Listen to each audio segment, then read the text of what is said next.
Wow, I just watched Iron Lung, and I just want to preface this by saying, if you don't want spoilers, maybe don't watch this video because I don't know what I'm gonna cover. It's pretty late for me. It's 12:47. I'm tired, but there's also this like very real feeling that if I don't say something right now, I'm not gonna go to bed. This movie surpassed all expectations that I could have had, and it was very intriguing the entire time I was just watching it. I couldn't keep my eyes off of it. Like, I took my wife to it as well, and I think she was even glued to it, and she was scared the entire time. She's not very big into like scary movies, and this movie, I don't want to say it's necessarily scary, but it is very suspenseful, and there is a lot of elements to it that just it's very well done.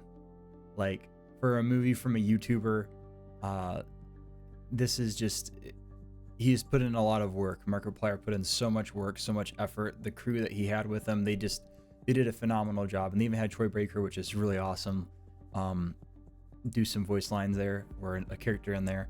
It's just it's so spectacular, and there's a lot here where I'm trying to still piece together, and obviously today's like the first day the movie came out, I do believe. So I can't go back and watch it just yet. I'm gonna watch it again on Sunday, if everything goes to plan. I have a friend that wants to go watch it, so we're gonna watch it together. But there is so much different kind of imageries that it pulls upon, and I think that it's getting a lot of its more cryptic kind of imagery from the Bible, because it keeps talking about Eden, and it has some tree symbolism. And the only thing that I can equate that to personally is like, Christianity, that kind of stuff.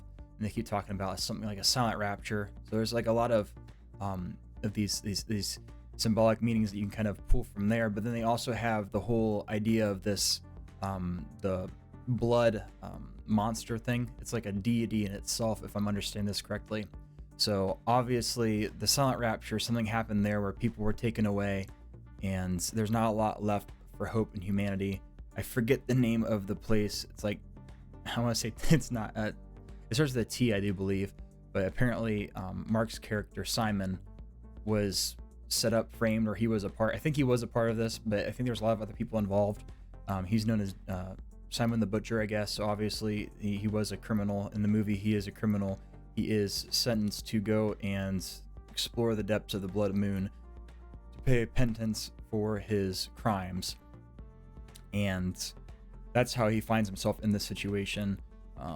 Ava, she's a lady with a scar. She feels like a military kind of thing. She's obviously someone in higher power, a place of authority. People are under her, and she's not top chain, but she's somewhere along those lines, like maybe in the middle, because by the sounds of it, what we get from David's character, I do believe it's David, he talks about how we have orders, and towards the end of the movie, she kind of says like, oh, screw the orders, this is my ship, and yada yada yada, we're gonna do what we want to do because this is mine. So hope for humanity is found somewhere within this blood moon, somewhere inside here lies the secrets they believe to, I don't know what it is they're necessarily looking for, but they're hoping that they can fix whatever problem they're finding themselves in. I don't know if right now they can't reproduce necessarily, or if they are running out of food. We get a couple references from a girl named Ava. She was in another submarine kind of thing. I guess it'd be Iron Lung. Wouldn't it be an Iron Lung? That's what they're calling it.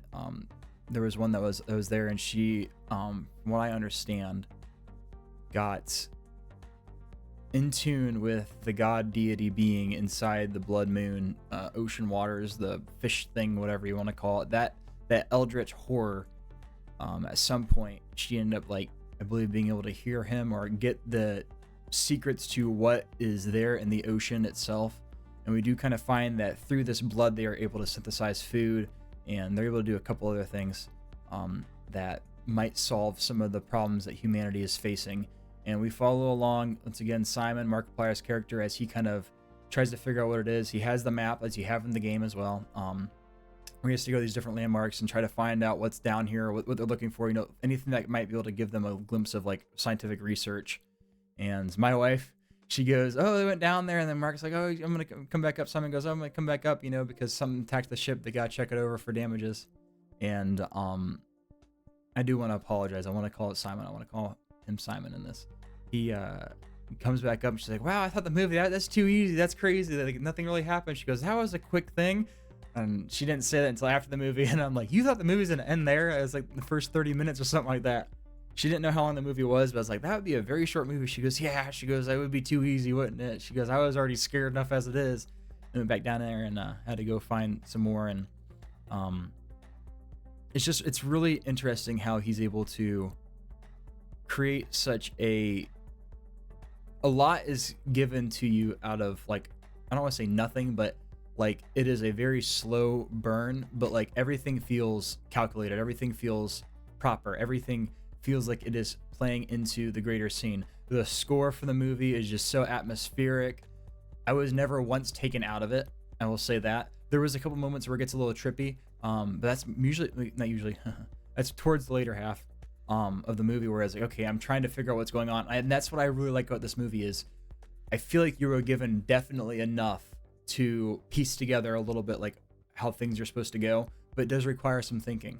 And my wife was able to pick up quite a lot of it, and I was able to pick up a lot of it, and the pieces that I kind of wasn't understanding, she kind of got. So it's kind of nice. This movie will spark, I believe, a lot of discussion. I think it will help to have some people probably do some deep dives, and I think people will do some deep dives on this because there's just a lot here, like specifically with that imagery as well. Like we have like the talks of Eden in the Bible. Adam and Eve went into Eden. They're walking with God. That's like the utopia. That's paradise, whatever you want to call it.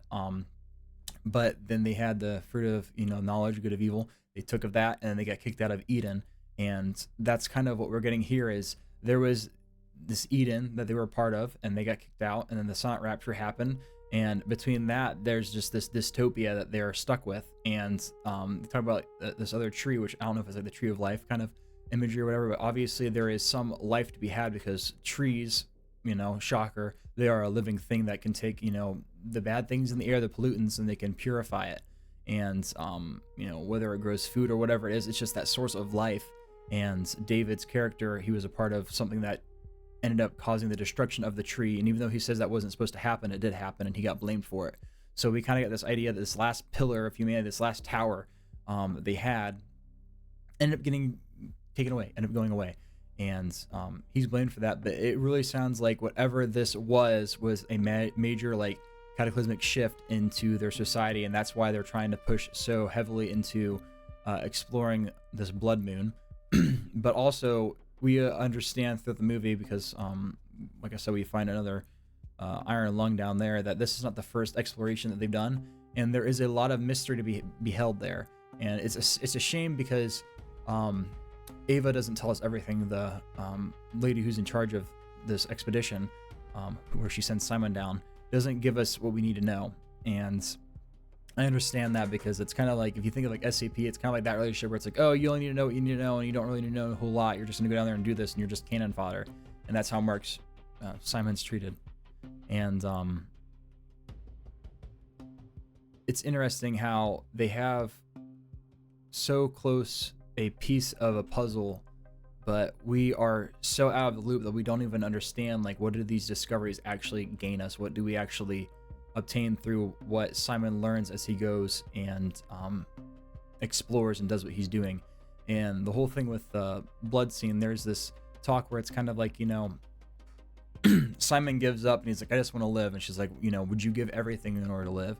And then he says, yes, I would. She gives him coordinates. He goes there, and then he has this scene where, like, it looks like his iron lung is getting punctured, and then he passes out, and apparently 2 days have passed is what we come to find out. And ever since that moment, it's like, I don't know if it was when he confessed, like, I want to do whatever it is to live, I'll give up everything, if that's like almost like a point of possession. Because I think from there onwards, we see that, like, his oxygen is supposed to be gone. He shouldn't have been able to stay alive as long as he was. He's passed out. He hasn't had food for a couple days. He hasn't had water for a couple days. And although we do see the effects of, like, okay, maybe the oxygen deprivation is getting to him. Maybe it's because he has a lack of food. Maybe it's because he has a lack of water. I don't know what it is, but we do see that he ends up getting sicker. And as it progresses on, we kind of see that, like, hey, there's this plague or something in this blood that is causing him to have these negative side effects. It's causing him to have almost like this plague. We see that his skin's kind of starting to fall off and he's not looking too well. And as it progresses along in the movie as well, we end up seeing like, okay, he's starting to hear voices. He heard voices, I believe. Yeah, I say obviously like you've seen it.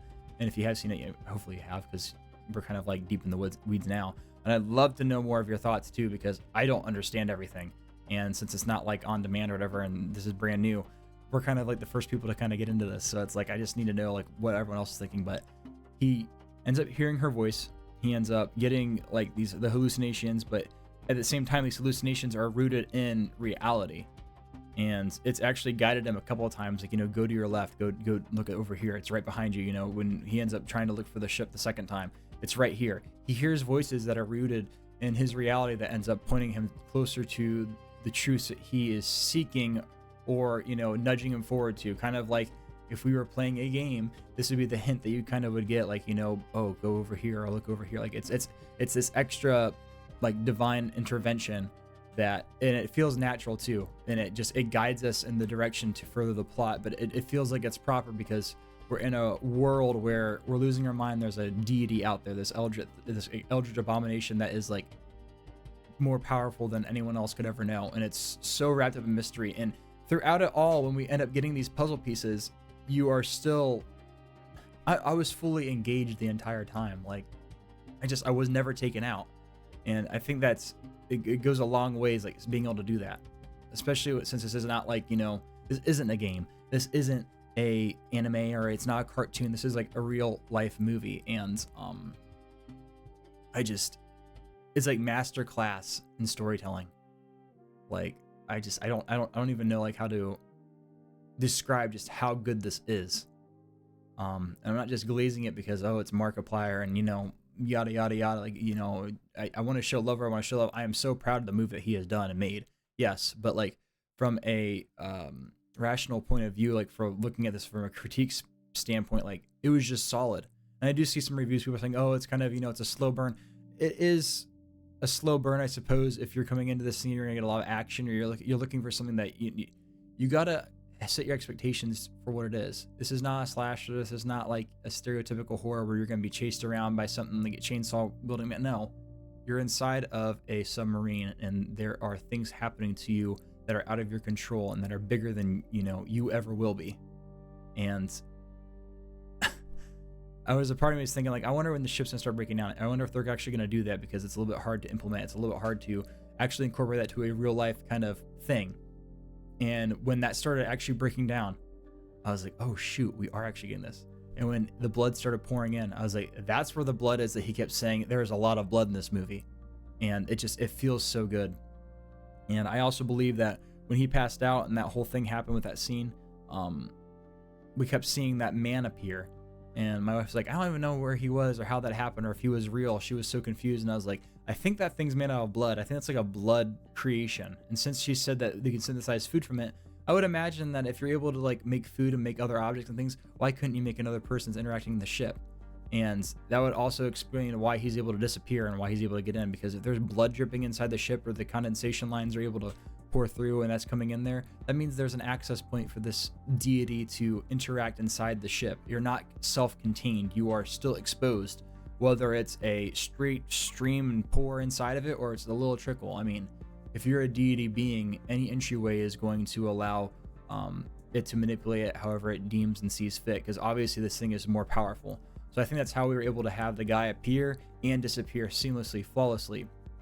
And with it knowing everything that it knows, whether it got knowledge from previous ships or whatever you may have it, I think that's how it's able to basically give Mark what he needs, Simon what he needs, to have the answers, the questions that he may have answered, and how it's always to be able to be like one step ahead.